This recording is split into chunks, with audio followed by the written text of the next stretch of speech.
Welcome to Magic is Real. I'm Shannon Torrance. Today I interview Amy Farrar.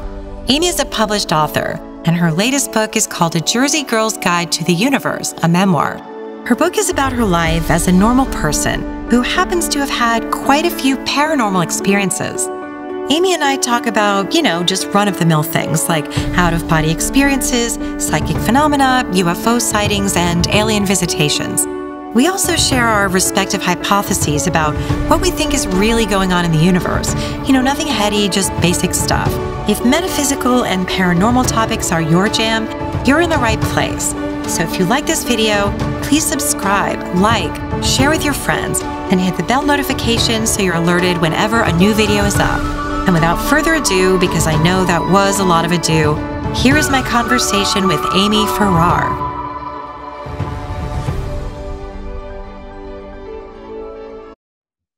Hi, everyone. Welcome to Magic is Real. Today, I am interviewing Amy Farrar, and I'm excited to interview her because I came across her. I heard about her book called A Jersey Girl's Guide to the Universe, which is right here. And this is a memoir that Amy wrote about her life. It's about her life, but what's really interesting about it, and as it pertains to this topic of spirituality and the mysteries of the universe that we can't see, is that Amy has had a lot of different sort of metaphysical experiences, paranormal experiences, and she's very grounded, and she's very rational, and she's very normal.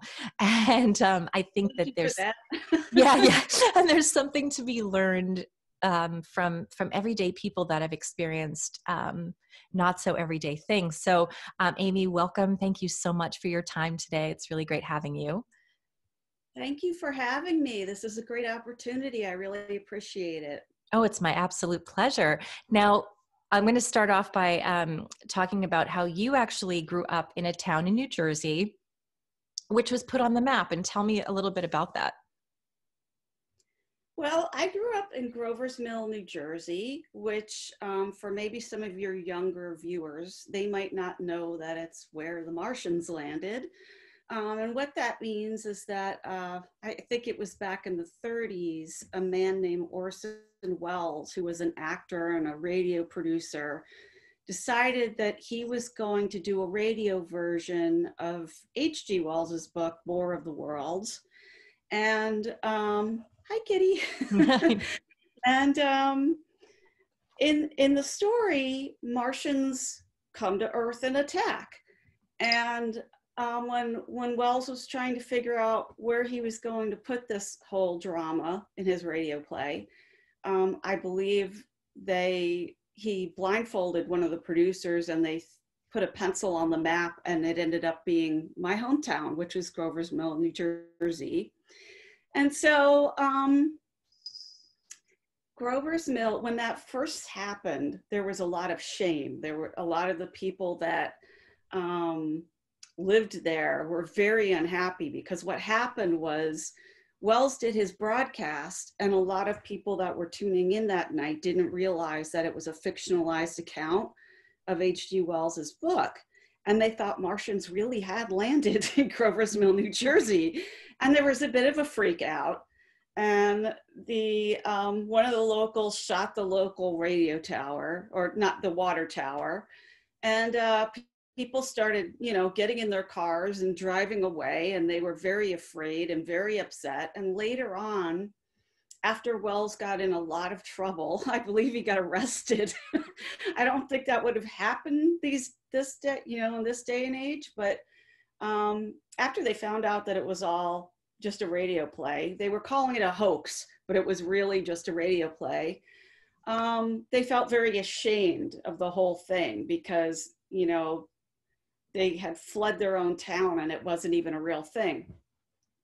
So anyway, it kind of got swept under the rug for many, many, many years. And then when I was growing up there, in the 1980s, they had a historic commemoration event, and they had a parade, and they had a reenactment of the radio play at McCarter Theater in Princeton. And there were thousands of people converged on the park across the street from where I grew up, from my house. And they installed this plaque that had like a 1950 style UFO coming down from the sky with a 1950 style family gathered around the radio listening to it. And I think they had, some of the writers of the script there were still alive, and the mayor of the town. And I remember standing in the crowd and listening to the mayor speak, and he said something like, if aliens or Martians really did come to the United States or the world, I would think that they would be afraid of us instead. He said something like that. And I was just so wowed by that comment. I was just like, wow, that a political figure would even say something like that was pretty extraordinary to me.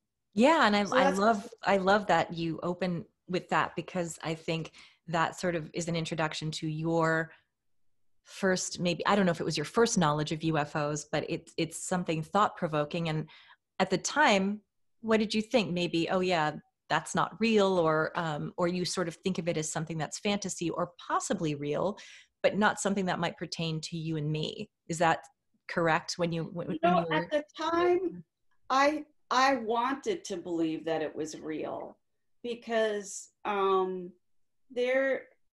sister Sue told me a story a long, long time ago. And somewhere along the way, I kind of forgot about it. And then she reminded me of it, like a year ago or something. But she said she was driving past the park one night, and she saw a rectangular shaped UFO hovering over the park, and there was a beam of light on the ground. And she woke my father up and told him to come to the park with her.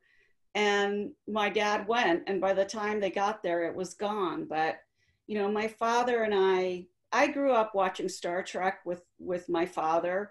And I always thought that the concept of a federation, like a galactic federation, where all kinds of people from different races and orientations can get along together, that really resonated with me. And I really hoped that, for one thing, let me back up a little bit. I just always thought that it was very improbable that with all of the stars and planets in the universe, that there isn't other intelligent life. I mean, statistically, I think that's pretty impossible.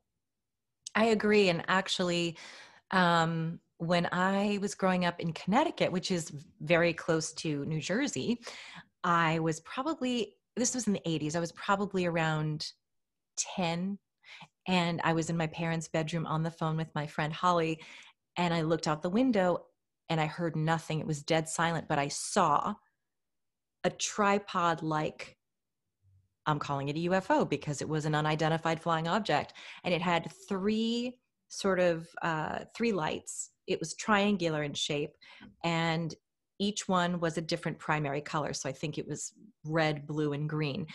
It hovered over the woods in our backyard. It made, the odd thing about it was, had it been a helicopter, it would have made a sound. Had it been a plane, it would have made a sound, but it was dead silent. I wasn't scared. I didn't think anything. I just sort of looked at it, and all of a sudden it just went whoosh, straight up, not even left to right, not up, not diagonal. It went straight up and disappeared. And I just sort of looked at it and said, I was very matter of fact about it. And I said to Holly, I just saw a UFO. And then the next day she called me, or I saw her at school, and she said, my mom said that it was in the papers that a bunch of people saw this thing. And recently I've been watching an Unsolved Mysteries episode where it was in Boston, I think, a UFO story that was very, very credible. A lot of people saw it, had experiences with it. And I'm wondering what is going on the East Coast that, that this has happened. And we'll get back to that again. But what I also found interesting in your book is, I know you've talked about it in your book, so it's obviously not overly personal, but I want to talk about the fact that you grew up in a chaotic environment as a child, which I would assume is pretty traumatic. Can you tell us a little bit about that? Yeah, well, my mom was an alcoholic. And so, and my dad worked full time and he commuted a very long distance every day. So he wasn't really home that much. My mom was she was kind of an angry drunk. So she would say some really nasty things to me as a child that, things that you should never say to a child. And later in her life, she did manage to quit drinking cold turkey, but it wasn't until I was in college. And so I grew up feeling kind of, even though I had three older sisters, there's a 10-year difference between me and my oldest sister and my other two sisters. So it was me, and then it was, in terms of age, it was, 6, 8, 10 was the age differentiation. And so when I was growing up, my sisters were, they were off doing, young adult teenage things, and I was still very young. And in a lot of respects, even though I grew up with three sisters, I ended up feeling kind of isolated and alone. But despite that, I really think some of the things that happened to me were what kept me going. Yeah. And what I mean by that is, when I was very little, I remember seeing these two beautiful, gorgeous men standing, like when I was taking ballet, they were watching me do ballet when I was very little. And one day, my mother and I were leaving class, and I said, "Mom, did you see my friends?" And she goes, "What friends?" And I said that my two friends that were there watching, and she didn't know what I was talking about. But what I'm getting at is that I think I had guardian angels watching over me, and they let me see them so that I felt more protected and more at ease than I would have been normally. I was very lucky in that respect. Yeah, I actually have a friend who had a similarly traumatic upbringing, and she was out playing at the play in her playground in her yard, and two little kids came up and played with her, and the swing set fell over, and she said the kids helped lift it off of her, and she said something to her mom about, oh, the kids, and her mom was like, what kids? That she didn't see them, only my friends saw them. And I will get back to why I think that trauma is important here, and it's not because it makes you crazy. It's actually the opposite. And they've actually done studies where they've looked at the brains of mediums, psychic mediums, and it looks as if their brains are different, but a lot of times it's people who've gone through trauma, so their brain actually looks as if it's been brain damaged. One part of the brain has shrunk and the other has grown. And it's the same thing with people with PTSD often have spiritual experiences because their brains are heightened, because they've had to turn on that part of their brain that is always aware of danger and always in protective mode. And therefore it would follow that you would be able to tune into that frequency of the other side, or of other dimensions. So I do find that really interesting. And so I know that you did have trauma growing up. And then I'd love to talk about what happened to you when you were 17 years old. The out of body? The out of body. Okay. Well, yeah. I mean, that experience, although I'd had paranormal things happen to me before that, after that, it was like a door got opened. Yeah. And it was almost like I could see things.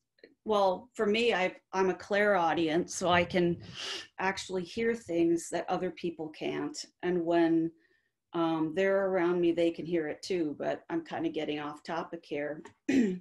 So what happened was I was at a restaurant with a friend, and we were eating Chinese food, and I wasn't feeling well. I started to feel kind of nauseous and dizzy, and I thought, well, maybe I just need some fresh air or something.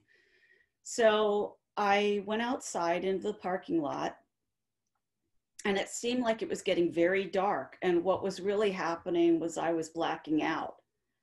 And my friend caught me. He was there with me at the time.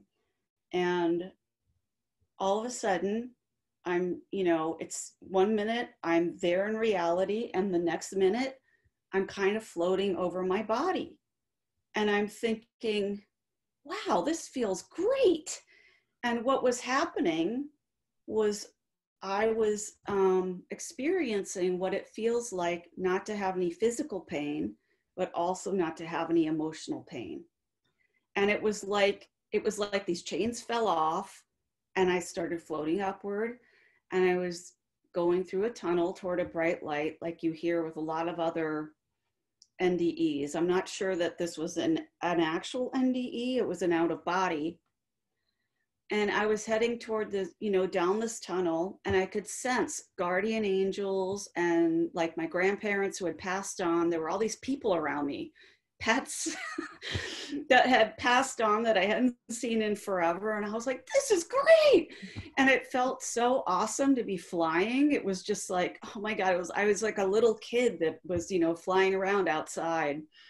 And as I got closer to this bright light at the end of the tunnel, I just knew that it was kind of the creative force that runs everything, what people call God, but God's just didn't seem like a comprehensive enough term for this being that was at the source of all life. And I was getting ready to go into the light, and something said, no, it's not your turn. It's not your time. And I started going backwards. And then it was like I was coming up it was almost like I had been underwater, and I was coming up from, having been underwater, and I was in an ambulance. And I woke up, and I'm looking around, and my neighbor is there because she's an EMT. And I start babbling on to her about what happened. And I'm like, I was flying through a tunnel toward a bright light, and it was up, and I'm fine, and don't worry about me. And she looked down at me and she said, Amy, I can't tell you how many times I've heard this story. And I'm laying there thinking, I just had this awesome experience, and this woman is telling me that it's common? Question mark. We get to the hospital, and they look me over. They're like, we don't see anything wrong with you. We think what happened was maybe you passed out from an allergic reaction to MSG in the food, monosodium glutamate. And they sent me home. And I go home, and I'm telling my family about what happened. And they're all just looking at me like I had 3 heads. And they were so worried about me. They really did think that I had almost died. And I was like, no, I didn't die, And Shannon, it seemed like I had been out of my body for a couple of hours. They told me it was less than a minute. Wow. So time, we definitely have a different perception of time here than they have on the other side. I kind of think that time is a man-made construct after what I went through. Wow, that was so beautifully told. Thank you. I also agree with you from what I have learned about and heard from mediums, near-death experiencers, that time doesn't exist on the other side. So people will often say things like, well, why would your soul choose a path that's so difficult, for example, which I believe that the soul chooses challenges so that it helps the soul grow. Well, that's because from the soul perspective, it's like that. To us, it's this long, drawn out, painful thing. And it's also why our loved ones in spirit, they don't miss us. Well, they're with us all the time, but it's because time to us, our lifespan is, 100 years max. But that's actually not, it goes on for so long, but on the other side, it's over in a heartbeat. So that's really interesting to hear you say that it was a minute, but it was sort of actually reversed in the sense that your out of body experience was so prolonged and so impactful, and was like a whole history and a whole story that happened. And I've heard that from a lot of near-death experiencers as well. And I also know people that haven't died, and you might have died for a second, but that have had out of body experiences during surgeries. My mom is one, and my close friend is another. And it was just a minute. It wasn't anything like you said, where the pets weren't there. It was just, they floated up and went, wow, look at that, look at that, look what's happening. But it was very clear, and it wasn't a dream, and it was clear as day. And both of them were small when it happened, and both of them have had very psychic experiences ever since. And I've heard it, this is what I'm getting into, is that I've heard it said over and over that once your soul touches the other side, there's something that happens where it's almost as if you remember your old your former existence as a soul. And that's what sort of triggers that awareness of what's going on outside of us. So, and I know you've had these experiences throughout your life, but after this experience, can you tell us a little bit about some things that have happened, those little things? And I also want to go back to the sort of visitations from, perhaps, I don't want to call them aliens, but what other forms of life. Yeah, well, after that, I mean, it seemed like I was definitely more tuned in to that other side, because after that, I did have one other out of body experience where, and I was very close to my oldest sister, Sue. When we were around each other, some very strange things would happen, and I'll explain some of that. But one day we were both taking a nap at the same time, and we had different rooms in the house. And I went out of my body. I rolled out of my body to the side, and I went through the wall into her room and stood next to her where she was sleeping on her bed. It woke her up. She came running into my room and she said, "What were you doing standing there?" Like she knew what happened. Yeah. And I said, "I don't know. I couldn't control it, you know?" Yeah. Yeah. But It's almost like your yeah, soul now remembers how to get out. It's like, yeah. oh yeah, you just jump out this little hole, or whatever it is. So now it's just having fun with it. I haven't had that many I haven't had any other out of body experiences except that, but a lot of other really strange things have happened. Like one time Sue and I were standing in the bathroom, and it was the 80s. She was putting on this big earring. It was like this big. It was a ceramic earring. She dropped it. It literally vanished into thin air. Wow. We looked for a long time for that earring. We opened the drawer. We looked on the floor. We never found it, not even when it came time to move out of the house. That's why So I that, think there are I think a lot of what's happening is that there are other dimensions, and that yeah, maybe the spirit world is probably the spirit world is part of that. yeah, I would have to agree with that. So let me think. Another time, I was coming home from a date with my first boyfriend, and we pulled up in front of the house, and it was like really late. It was 1 a.m, and we're getting ready to go into the house, and we hear a disembodied voice say my name. And we both looked at each other like I knew that it wasn't his voice at all. And his eyes were just wide as saucers. He's looking at me, and there was no one around. The street was deserted. He got out of the car and looked under it. He was so suspicious about this voice. He couldn't find anything. We went into the house, and I could tell he was a little afraid to go back to his car, Oh, but wow. he kind of had to. So that happened. And since then, there have been incidents where other people can hear what I'm hearing as well. So I seem to be now some sort of a channel for ghosts. Yeah. And now Spirit. I know now that you live it's Minnesota, yes? Mm-hmm. In Mound. And I don't know, that there goes my theory about strange things happening on the East Coast and the Northeast, but specifically, I know that you had sort of a rebirth when maybe not when you moved, but as a result of moving, or at the same time when you moved. Can you talk about that a little bit? And what Yeah, you've seen since then? let me backtrack first to what you said about UFOs on the East Coast. Yes. Shannon, I really think that they're everywhere. Oh, yeah. I really do. I don't think that, Well, to a certain extent, I do think that there are more concentrated on the coast because I, for one, believe that they can go underwater. I've seen them go underwater.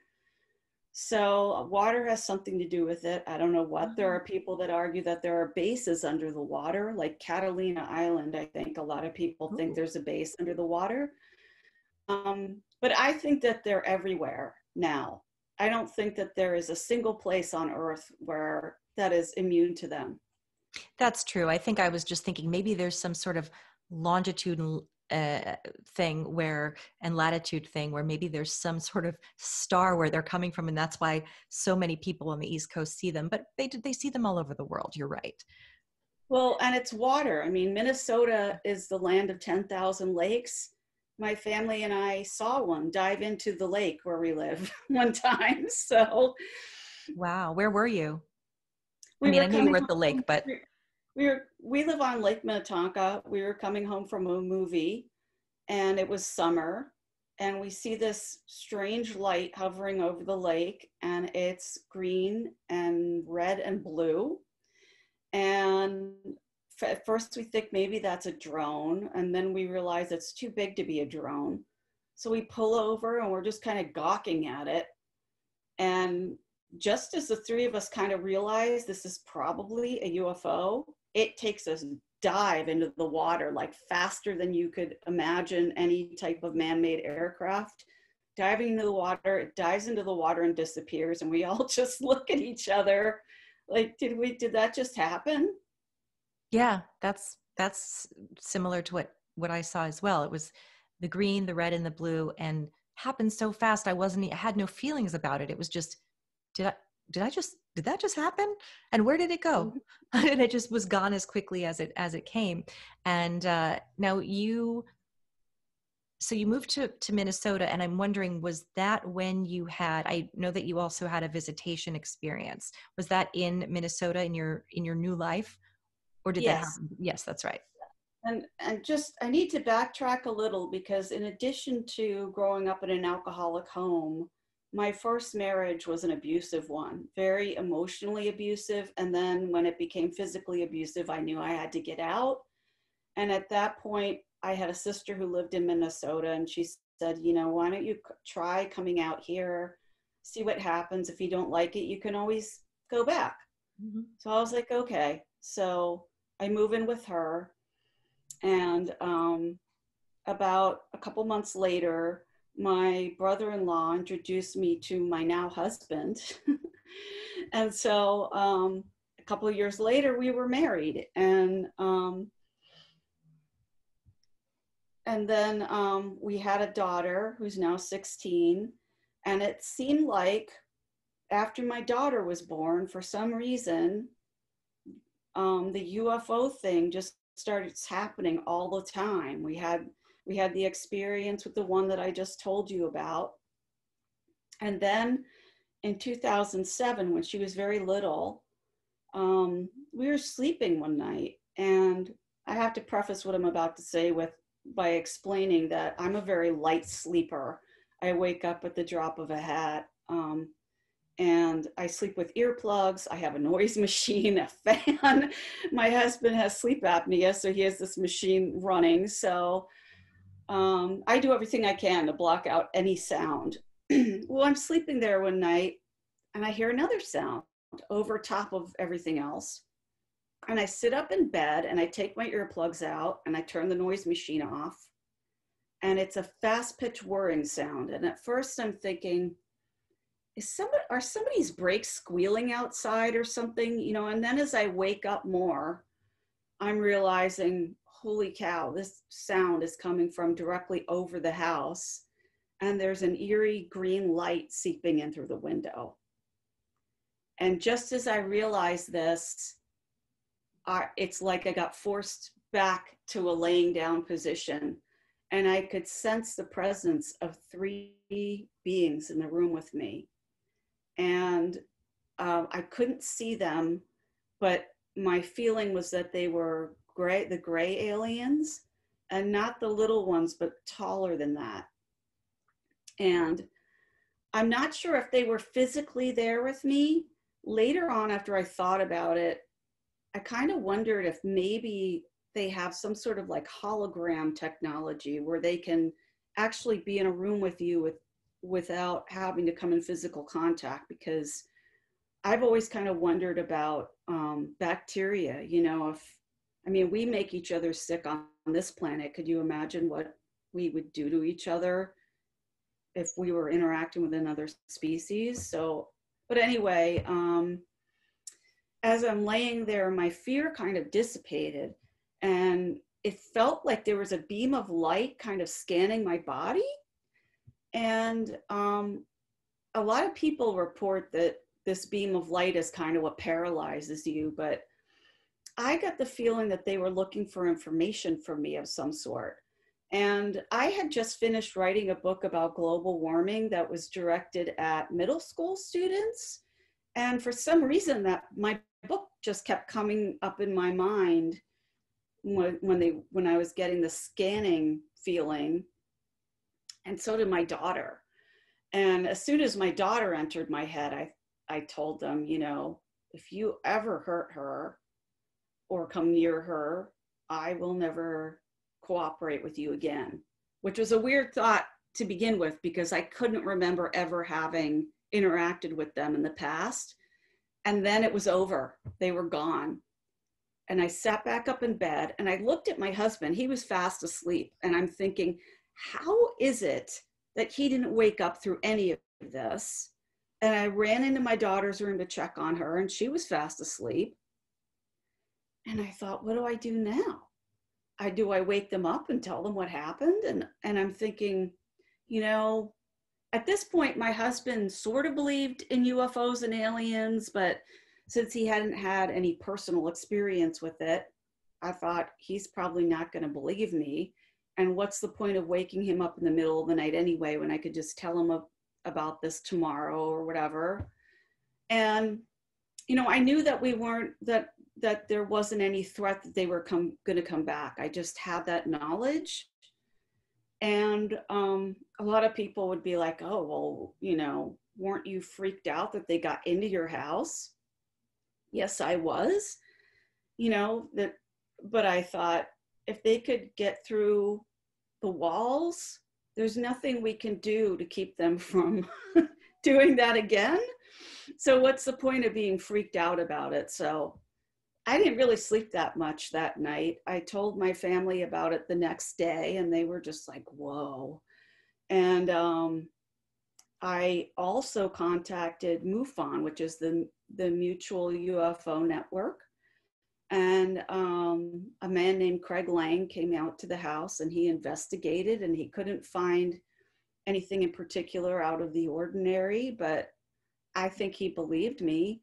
And he was a good friend of mine. He passed away, unfortunately, at a UFO conference in Arizona from the flu a couple of years ago. But so that was my experience with ETs. And now I know, you know, beyond a shadow of a doubt, that we're not the only beings in the universe, for sure. Yeah. And I think, you know, I think it is worth speaking about, even, you know, as it relates to the spiritual realm, just because we don't know what's going on out there exactly. There are other things happening. And they also, people who've had near-death experiences explain their communication with their loved ones in spirit when they're on the other side as being, it's telepathy. No words are spoken. There's an information exchange. And so it's very possible that what you experienced wasn't, they actually, you know, came through the walls and appeared in physical form. There's also, perhaps it's a telepathic communication. Perhaps there's, like you said, even if it's not actual technology that allows their beings to be with you, it could even be that they're able to communicate telepathically with people, which I've heard, I think a lot of people have said. So it's really interesting also as it pertains to other dimensions, it's actually, the more I learn about the universe itself from a scientific perspective, the more spiritual I become, because I think science and spirituality don't have to conflict at all. I think they're one and the same. All the mysteries of the universe and what's going on out there, and how does infinity go on? I mean, how does the universe go on for infinity? Why couldn't that be true? Well, Why? Right. And if there's an ultimate creator, the idea that we were the only ones that were created Yes. doesn't make sense. And I have to say that after that experience, I felt very strongly compelled to write my book. Mm-hmm. And it took me 3 years to write it because I wanted to make sure that the information that I was getting out there was presented in the right way. Because honestly, Shannon, I think they want people to know that they're here, that there are other beings in the universe. And in a way, I think they're getting us ready for an ultimate reveal that, we are not the only ones in the universe, and they've been interacting with us for a long time. And in a lot of ways, I think they've been trying to bring our level of consciousness up to a point where we can accept that. Because I think once it happens, a lot of things are going to change. And I just think that they've been trying to get us ready for that. Yeah, that makes sense. Especially after 2020, a lot of people in the spiritual world have been talking about so much stuff happened this year that was so dramatic.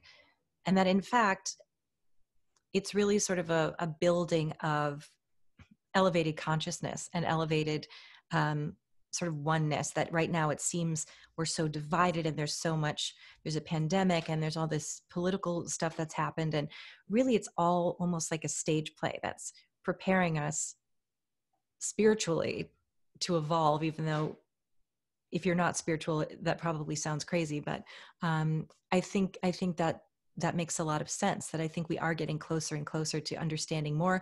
And actually, statistically, there are more and more people that are becoming more open to these things. I know I was an atheist when I was younger. And it was when I may have mentioned this in another episode. But where I turned off my light when I was about 14, and all of a sudden this gigantic glowing orb appeared over my body. And I wasn't asleep yet, even close. And it looked like Tinkerbell. It was happy. It was looking at me. It had no face, but it was sort of playing.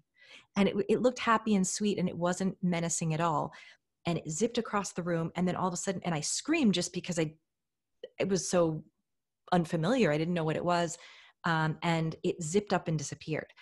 And to this day, I've had mediums tell me that was a cluster of spirit guides letting me know that they were there, which I do believe. And so that later in my life, when I became open to spirituality, it would be a reminder that, remember, if it's not real, what was that? But I'm also open to the idea that it could have been an alien life form that actually came down, and maybe it's a little creature, a bug, something that was just curious and just wanted to visit and then took off. So that's one thing I always refer to when I think, could that be real? Like, I saw it with my naked eye as clear as day, and it was the brightest blue I've ever seen in my life. So I think that there is something going on. Now, you also talk about after having after having these traumatic experiences and an out-of-body experience, that you have become clairaudient. Now, I know what that is. Many of us in the spiritual community know, but why don't you tell us what that looks like for you? And I know that you've mentioned one or two things, but what happens to you on a more daily basis or a more regular basis that happens to you? Well, I mentioned the one about my name being said out loud. On a different occasion, my husband and I, this was before we had Emma, we were traveling in California, and we were walking down the street one day toward our hotel room. And there's nobody around. We both hear this woman say, "I love you." Wow. And I looked at my husband and I said, "Do you believe me now?" He just laughed. He always laughs when he's embarrassed. So he's laughing. And I think after that, he believed me, because things started happening all the time where he would hear things when he was around me. And another time, we were traveling with our daughter up north on the Gunflint Trail, which is kind of this historic trail that snakes its way through northern Minnesota, where there are wolves and lakes, and it's really beautiful wilderness up there. And we stayed in a 100-year-old cabin. And then it was just one room with a little bedroom off to the side and a bathroom, and there was a little kitchenette. And so my husband and I were staying in that one room, and our daughter was in the bedroom. And one night, it was probably around 2 a.m. She comes running into our room and she's, "Mommy, there's weird noises going on in the bedroom." And I'm thinking, she said it sounded like animals shuffling noises. And I'm like, she's just, it's an unfamiliar place. She's just having weird dreams or whatever. And I'm like, well, yeah, okay, you sleep with daddy. I'll go in the other room. So I go and sleep in the bedroom. And about an hour later, I wake up and the room is freezing cold. And there's a woman whispering in my ear. And it was terrifying. I don't remember what she said, but I turned the light on and I sat up and there was nobody there. And I was just like, you've got to go away and don't bother my daughter. Well, we found out like the next day that the resort had burned down several times and that a woman had died in the cabin that we were in. And so I told her to go toward the light. And after that, she didn't bother us anymore. I think she finally left. Oh, good. Yeah, she probably knew that you were open and that she could talk to you, which I've been speaking with a lot of different mediums and things like that. And the consensus is sort of that they're not trapped souls, but they know when you're open. They know when somebody's open, and they kind of take advantage of the fact that you can hear them. And so they're probably trying to befriend your daughter or you, but you can tell them to leave. You can say, "Hey, please don't do that. It's creeping me out." Just like, yeah, that's pretty creepy. Just like most mediums will say, and you might even try this if you haven't, is that clairaudience for me and for many mediums just sounds like my own thought. So I know it's not mine because it's not something I would think, or I'm intentionally channeling spirit and I'm asking to hear names and things like that. So I'm expecting it. But then you're actually among the rare who actually hears it as an external sound. And as you said, other people around you can hear it, which is really interesting, but it does happen. But you can also say, "Hey, spirit, I'd rather not hear things like that, or at least not in the middle of the night when it's scary. I'm open to hearing your messages, but could you tone it down a little bit?" I should tell you another story, and this happened only like about a year ago. I was in the kitchen making soup for my neighbor because her husband had literally just passed away like the night before. And her husband was kind of I don't want to say cranky old man, but he kind of was. He spoke his mind. And I had told her that I would bring the soup over at 8 o'clock. And I was running kind of behind because I was missing a key ingredient. So my husband had to go to the store to get it. My daughter and I were just kind of standing around the kitchen joking. And we hear this, it was like 5 or 10 minutes after 8, we hear this on the front door. Not what you want to hear at night alone in the house. And we would look at each other and we'd go to the front door. I open it up. I didn't see anything, but I could distinctly feel his presence. And I heard in my mind, "Where's the soup for my sweetie? You're late." Wow. And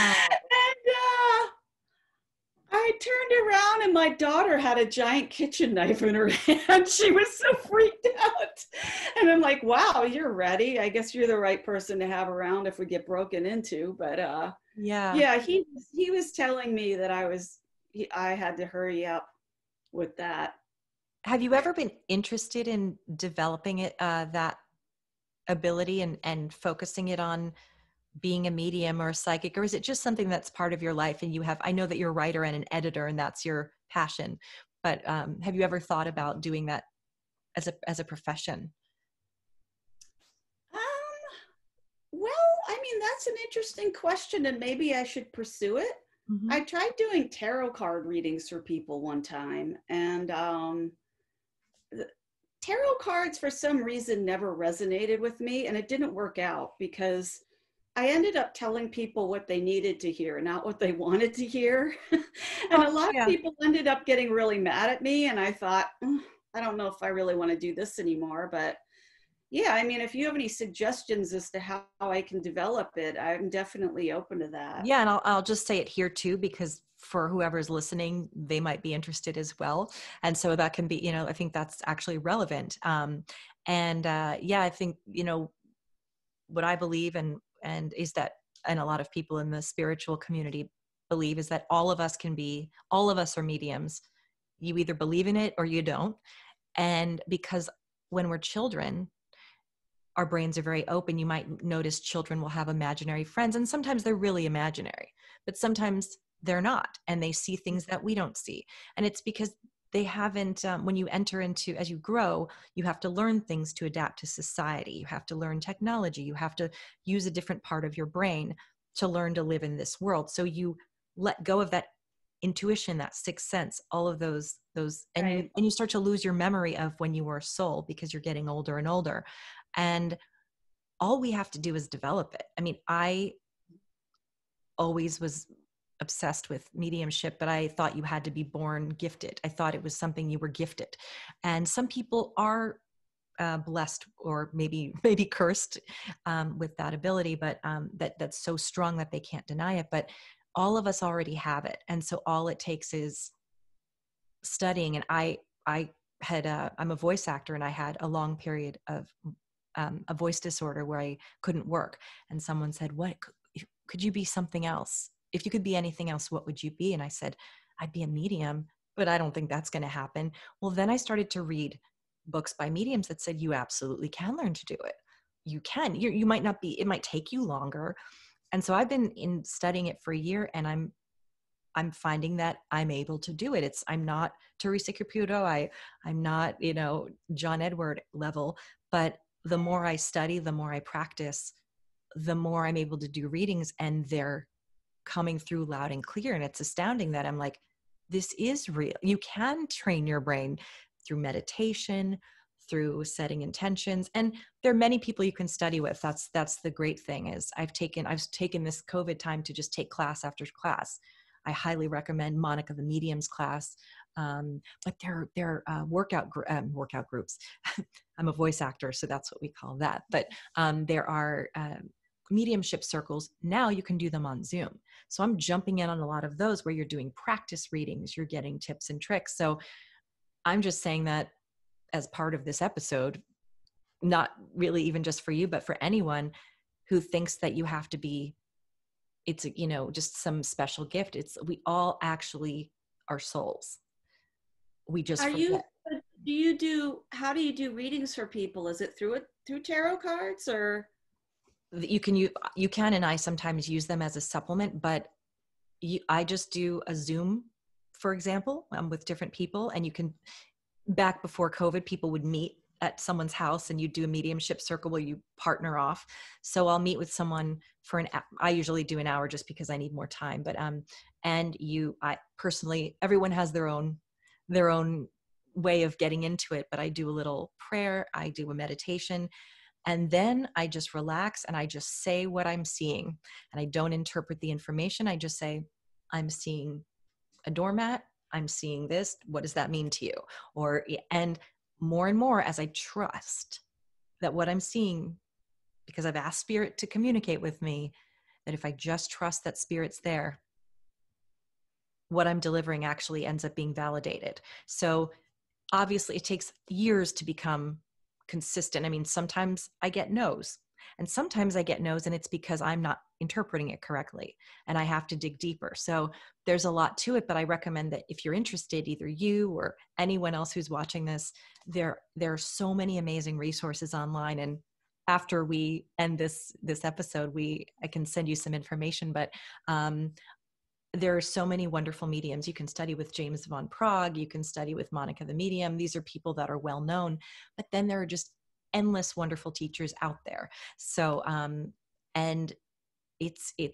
I was amazed to find out that you can train to do it, and you can learn to do it, so that you can, if you want to, give readings to people. And that's a whole art of just knowing how to deliver the information. So when you say, when I'm doing tarot, people are getting like, don't want to hear it. Well, spirit is always going to tell you what your sitter needs to hear, not what they want to hear, but it should be coming from, it's always in their best interest, and it's always in their highest good. If it's spirit you're communicating with, and then it's about delivering the message. So then it's about learning how to deliver it with sensitivity and deliver it in a way that isn't abrupt, or you don't want to tell somebody that they have cancer or that someone's going to die, and spirit won't do that.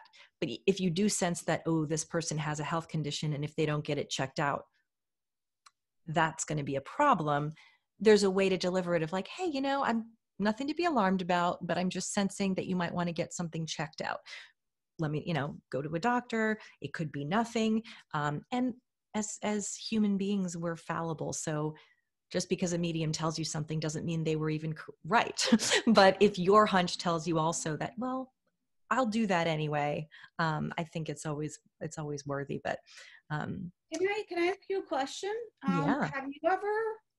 Have you ever used dreams as a tool with your mediumship? Because one thing that I wrote about in my book is that my whole life I've had kind of these lucid dreams, and I've had precognitive dreams that would tell me about something before it would happen. And that would always drive me crazy, because I'd be like, what am I supposed to do with this? And a lot of times it was a negative dream. Like one time when I was in college, I used to be in the Civil Air Patrol when I was in high school for a couple of years. They're a civilian auxiliary of the Air Force.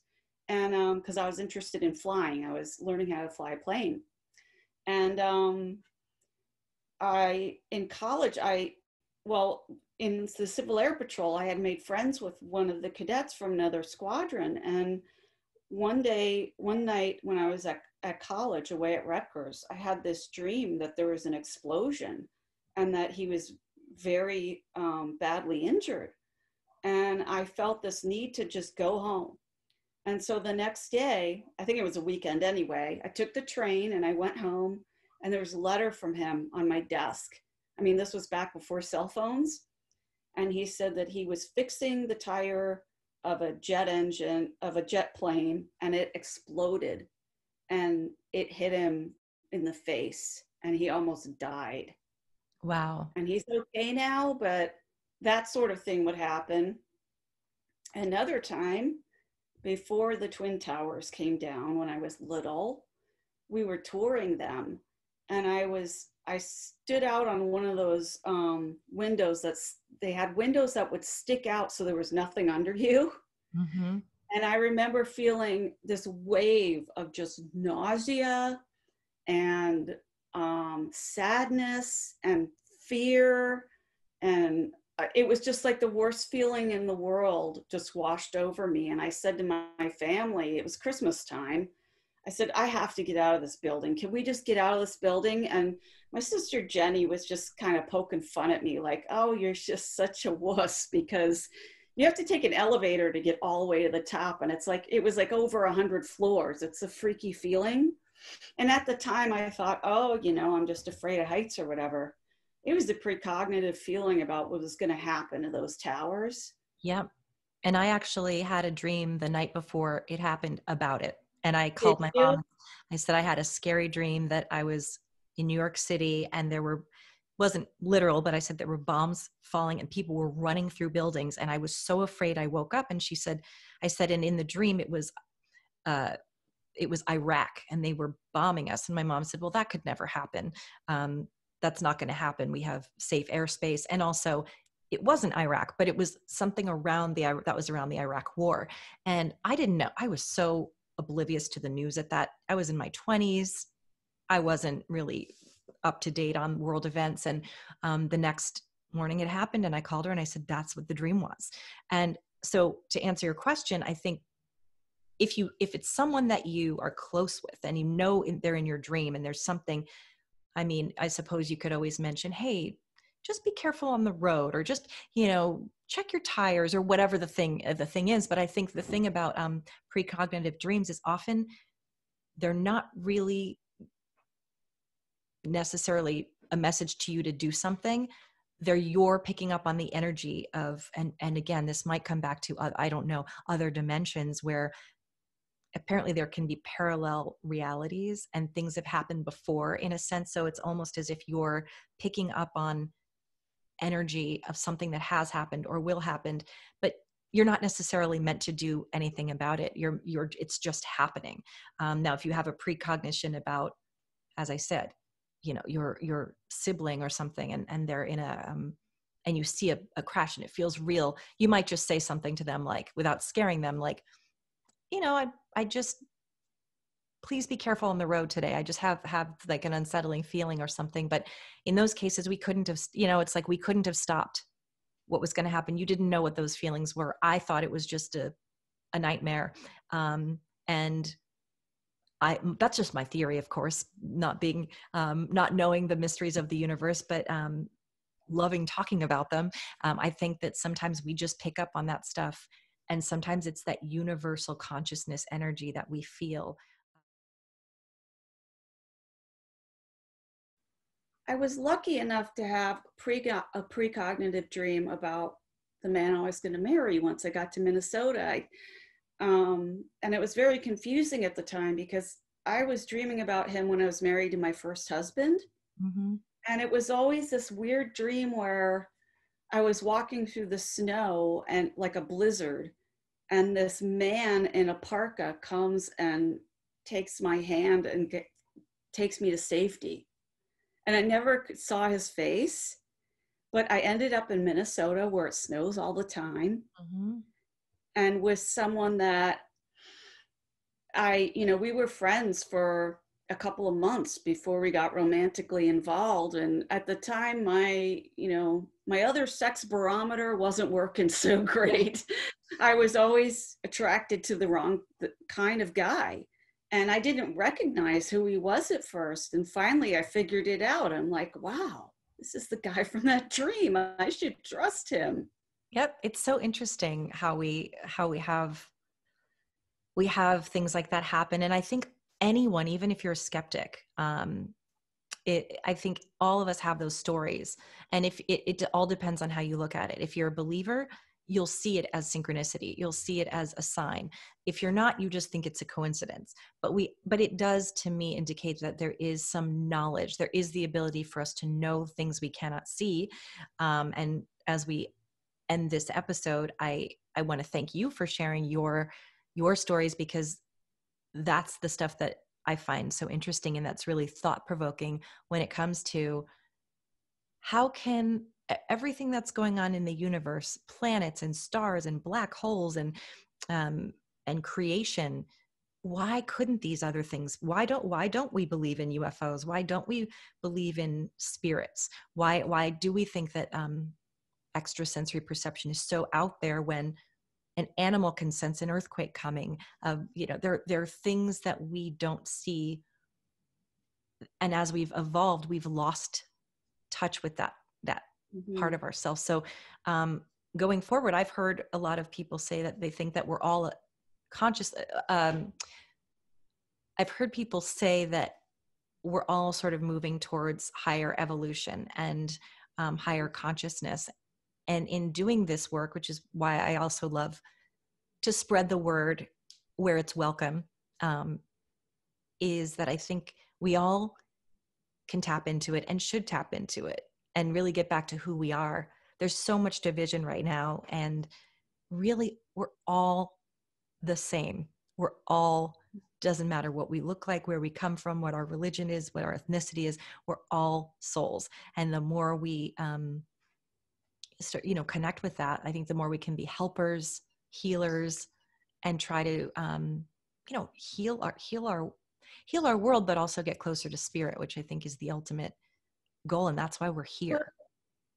And you mentioned the division and the darkness that just seems so prevalent right now in our culture. And I think that, my personal opinion is that because we're evolving, because we're reaching this higher, plane of existence, this stuff is becoming more apparent. And I think that, everybody has the right to choose whether they want to follow light or darkness.